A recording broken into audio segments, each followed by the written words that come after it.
Morning లైవ్లోకి రాలేకపోయడం జరిగింది. 40,000 ఫోన్ల ట్యాపు అనేటువంటిది ప్రధాన వార్త ఉంటుంది. ప్రణీత్ రావుకు సంబంధించి ఇన్ని ఫోన్లను ట్యాప్ చేసినట్టు చాలా దిశలో ఉన్నటువంటి ప్రధాన వార్త. దిశతో పాటు 40,000 ఫోన్లు అంటే ఏమో చాలా ఘోరంగా వాళ్ళు చేయడానికి ఏదని చేస్తారని చెప్పడానికి ఇది ఒక నిదర్శనము.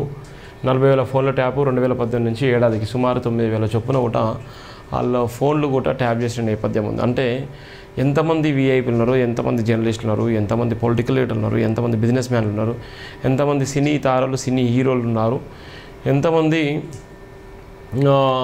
వివిధ రంగాల్లో నైపుణ్యత సాధించినటువంటి వ్యక్తులు ఉన్నారు అనేటువంటి ప్రధానమైనటువంటి ఎజెండా. 40,000 ఫోన్లు ట్యాప్ చేయాలంటే వాళ్ళ భాష, వాళ్ళు మాట్లాడుకున్న వ్యక్తిగత సంభాషణ, వాళ్ళు మాట్లాడుకున్నటువంటి పరిస్థితిని వీళ్ళు రికార్డ్ చేసి ఆ రికార్డ్ అంతా ఎవరికి పెట్టిళ్ళు, ఏ విధంగా ఆనందం పొందిండ్లో, ఏ విధంగా బ్లాక్మెయిల్ చేసిళ్ళు అనేటువంటిది ప్రధానమైనటువంటిది.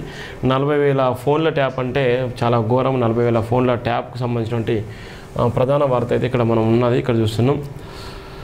ప్రభాకర్ రావు, ప్రణీత్ రావు ఇద్దరు కూడా ఉన్నత పోలీసు అధికారులే.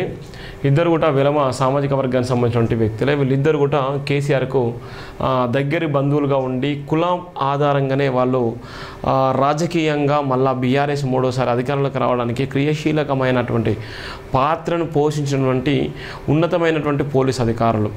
వాళ్ళ అధికారం కోసం ఆఖరికి వాళ్ళ జైలు జీవితాన్ని కూడా గడుపుతున్నారు. ఇలా ఎవరైతే కులం కోసం పనిచేశారో, ఎవరైతే ఆ కుల రాజకీయం కోసం ఎవరైతే ప్రయత్నం చేసారో వాళ్ళ అస్తిత్వాన్ని కాపాడడం కోసం, వాళ్ళని నిలబెట్టడం కోసం, వాళ్ళ అక్కడ ఉన్నటువంటి స్థాయిని ఒక విధంగా చెప్పడం కోసం వాళ్ళు ఏ విధంగా ఆ కులం కోసం ఏ విధంగా పనిచేసారో మనం చూస్తున్నాం. ఇక్కడ ఉన్నటువంటి ప్రభాకర్ రావు, ప్రణీత్ రావు అనేటువంటి నేపథ్యం 2018 నుంచి ఏడాదికి సుమారు 9,000 చొప్పున FCL నివేదికలతో సీట్ చేతుల్లోకి కీలకాలు. ప్రభాకర్ రావు ఆదేశాలతోనే వ్యవహారం, రికార్డుల పెన్ డ్రైవ్లు అన్నీ ఆయన వద్దే. విచారణలో ఒప్పుకున్న ప్రణీత్ రావు ఫోన్ ట్యాపింగ్ కేసుల సంచలనం. మరికొన్ని సార్లు విచారణకు పిలిచే ఛాన్స్ కూడా ఉన్న నేపథ్యం ఉంది.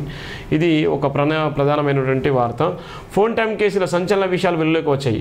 SIB మాజీ chief Prabhakar Rao and team 4 ఏళ్లలో దాదాపుగా 40,000 ఫోన్లను ట్యాప్ చేసినట్టు సీట్ దర్యాప్తులో తేలినట్టు సమాచారం. 2018 నుంచి ఏడాదికి సుమారు 9,000 ఫోన్లు ట్యాపింగ్ చేసినట్టు తెలుస్తుంది. ప్రభాకర్ రావు ఆదేశాల మేరకు ఇదంతా జరిగిందని ఫోన్ ట్యాపింగ్తో పాటు కొన్నిటి కాల్ డాటాను సైతం సేకరించి వాటిపై నిఘా ఉంచాలని వెలుగులోకి వచ్చినట్టు తెలిసిన కేసు దర్యాప్తు చేస్తున్న పోలీసు అధికారులు ఇప్పుడు ఈ 40,000 ఫోన్ నెంబర్లు చిట్టాన్ని సేకరించడం తెలిసింది. ప్రణీత్ రావు అన్నీ చెప్పేస్తున్నాడు. ఫోన్ ట్యాపింగ్ కేసులో పోలీసులు సేకరించిన ఆధారాలు, ఇతర ఎవిడెన్స్లకు సంబంధించిన FCL ఫోరెన్సిక్ సైన్స్ ల్యాబ్ నివేదికలు విచారణ అధికారులకు అందాయి. ఈ నివేదికల ఆధారంగా పోలీసులు ప్రణీత్ రావు సస్పెండ్ అయ్యాడు. DSPని ప్రశ్నతో అతడు ట్యాపింగ్ గుట్టు విప్పినట్టు నేపథ్యం కూడా ఉంది. ఇంతమంది ఫోన్ ట్యాపింగ్ సంబంధించినటువంటి ప్రధానమైనటువంటి వార్త. ఫోన్ ట్యాపింగ్పై బీఆర్ఎస్ నో కామెంట్. కాంగ్రెస్ బీజేపీ విమర్శన సైలెంట్. కాళేశ్వరం ఫార్ములా రైస్ విచారణ నేపథ్యంలో మాత్రం అడావిడి. ట్యాపింగ్ కేసులో కేసీఆర్ని విచారించాలి. సిరిసిల్ల కేంద్రంగా జరిగిందంటూ దాని వెనుక ఉన్నది ఎవరో తెలియదా, కేసును CBIకి అప్పగించాలి బండి సంజయ్ అనేటువంటి నేపథ్యం కూడా మనం చూస్తున్నాం. ఇప్పుడు బండి సంజయ్ కూడా